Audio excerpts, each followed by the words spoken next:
Hello friends, welcome back to my channel. কেমন আছো তোমরা? আশা করছি সবাই ভালো আছো।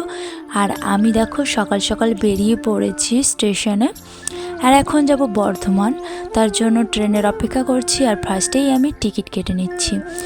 তো আজকে আমি বর্ধমান যাচ্ছি, এই কারণে তোমরা ফার্স্ট থেকে লাস্ট পর্যন্ত ভিডিওটি দেখতে থাকো, আশা করি বুঝতে পারবে। তো এটা একটা নামকরা জায়গা। তো দেখো টিকিটটা কেটে নিয়েছি আর ট্রেনের অপেক্ষা করব, এখন ট্রেন কখন আসবে। তো সকাল সকাল আমার ছেলে ঘুম থেকে ওঠে না, তার জন্য ছেলেকে একেবারে ঘুম থেকে তুলে নিয়ে চলে এসেছি। তো কিছু খাওয়াইও নি, 6টার ট্রেন, তার জন্য একটা কেক কিনে নিয়েছি আর সেই কেকটাই এখন বসে বসে ছেলেকে খাওয়াচ্ছি।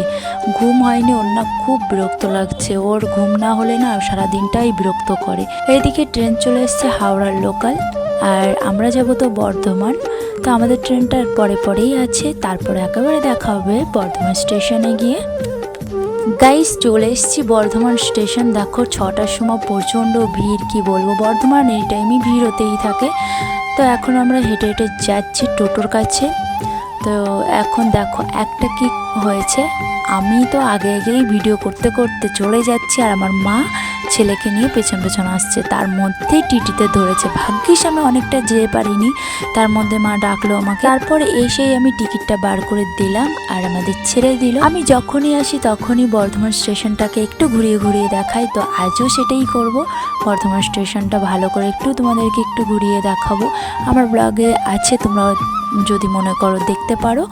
তো দেখো এই যে পুরো মেন গেটটা, নিচে নেমে যাচ্ছি। এরপর টোটোর কাছে যাওয়ার পথেই তোমাদেরকে একটু ঘুরিয়ে দেখাবো।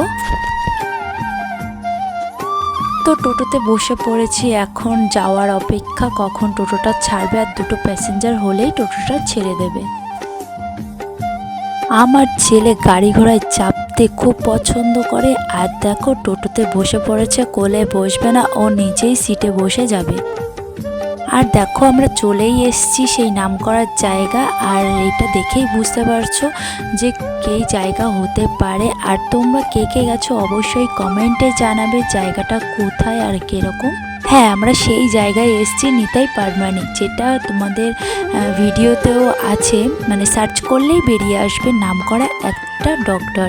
তো আমরা সেখানেই এসেছি। আমি আমার ছেলেকে অ্যালার্জির জন্য অনেক ডাক্তার দেখাচ্ছি, বাট কোনো ভালো রেজাল্ট পাইনি। তো আমাদের এখানেই আমার ছেলেকে যেই ডক্টর দেখায় সেই ডক্টরই ঠিকানাটা দিয়েছে। আর এখন আমি ভালোই বুঝছি আমার ছেলের অ্যালার্জিটা নিয়ে। তো তোমরা এখানে কে কে এসছো অবশ্যই একটু কমেন্টে জানাবে, আর কেমন ভালো রেজাল্ট পাচ্ছ অবশ্যই একটু বলো। আর এখানে দেখো প্রচণ্ড ভিড়। আর একটা জিনিস এখানে ভালো নিয়ম আছে, বাচ্চা আর বয়স্কদের আগে দিয়ে দেয়, সে নাকি নিজে দেখেই হাত দিয়ে ডেকে নেয়। তো এই নিয়মটা কিন্তু খুবই ভালো হয়েছে। আর আমার মনে হয় ডক্টরটা খারাপ হলে মনে হয় এত লোক হতো না। ঠাকুরের ইচ্ছায় যেন আমি এখানেই ভালো রেজাল্ট পাই। ডক্টরটা কিন্তু প্রাইভেট স্কুলের মতো যেরকম শাসন করে লাঠি দিয়ে, ইনিও নাকি সেরকমই করে বলছিল নাকি। তো চলো দেখো আমরা এখন ডক্টর দেখিয়ে বাড়ির দিকে ফিরছি। আর এই যে বিগ বাজারটা, সরি স্মার্ট বাজারটা, তো সামনেটা পুরো ভেঙে একেবারে কি করে দিয়েছে, তোমরা নিজেরাই দেখে বুঝতে পারছো। তো তার জন্য একটু তোমাদের শেয়ার করলাম। বেরিয়েছি আমরা 6টার ট্রেনে আর আসছি 11টার মধ্যে। তার সকাল সকাল তাড়াতাড়ি হয়ে গেছে। আর এখন দেখো খিদে পেয়েছে, এখন সকাল সকাল বিরিয়ানিটাও তৈরি হয়নি, তার জন্য। আর ট্রেনও টাইমও হয়ে গেছিলো, তার জন্য আর লেট করিনি। আমরা এখানে গরম গরম কচুরি নিয়ে নিয়েছি, মা ছেলেকে নিয়ে স্টেশনে বসে আছে, আর আমি একাই কিনে নিয়ে যাব ওখানে। তারপরে মা আর আমি খেয়ে নেবো। আর ছেলে ঘুমোচ্ছে, ছেলের জন্য কেক আছে, ঘুম থেকে উঠলেই তাকে কেকটা খাওয়াবো। আর হ্যাঁ, একটা কথা বলা হলো না, এই ডক্টরটা নাকি কলকাতার নামকরা পিজির ডাক্তার।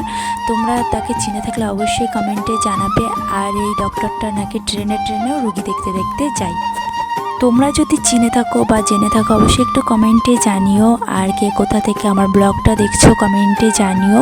আমার ব্লগগুলো কেমন লাগে তোমাদের সেটা জানিও। আর এখনও যারা যারা আমার চ্যানেলটিকে সাবস্ক্রাইব করোনি, তাড়াতাড়ি সাবস্ক্রাইব করে পাশে থেকো। তারপর দেখো ট্রেনের ফার্স্টেই ছোলা মাখা উঠে গেছে। মার খেতে খুব ভালো লাগে, তার জন্য নিয়ে নিয়েছে। আর আমি মা বসে বসে খাচ্ছি, আর ছেলে কেক খেতে খেতে পুরো স্টেশনে চলে এসেছি। তো চলো আমরা বাড়ি যাওয়ার জন্য আমরা চলে এসেছি।